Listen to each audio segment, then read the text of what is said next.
Biz yurtdoshlarimizdan tushayotgan o'sha savollarga aniq javob berish uchun mutaxassislarga yuzlanamiz. O'zingizni tanishtirib, mana shu yo'l haqida va yo'lning qachon tushishi haqida bildik. Qancha kilometr kamayishini bildik va bugun yurtdoshlarimizdan yana savollar tushyapti-da. Bu pulli yo'l bo'ladi degan gap bor va hokazolar. O'shalarga nima deb qiladi? O'zingiz tanishtiring.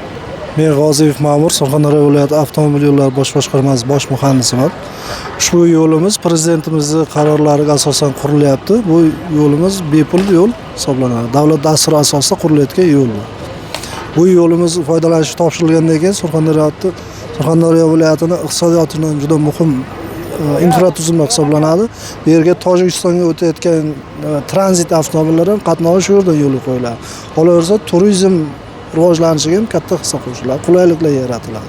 Boshqa viloyatdan kelayotgan sayyohlar uchun, boshqa davlatdan kelayotgan sayyohlar uchun juda qulay, vaqtini tejagan holda shu Sangardagi Surxondaryo viloyatiga sayohat qilib ketishlari mumkin bo'ladi.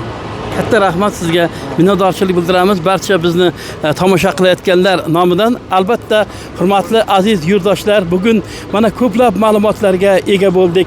Bizni o'zimiz ham, jurnalistlar ham, o'sha blogerlar ham, ommaviy axborot vositasi vakillari bugun o'tkazilgan o'sha matbuot anjumanidan o'zlariga kerakli ko'plab ma'lumotlarni oldi.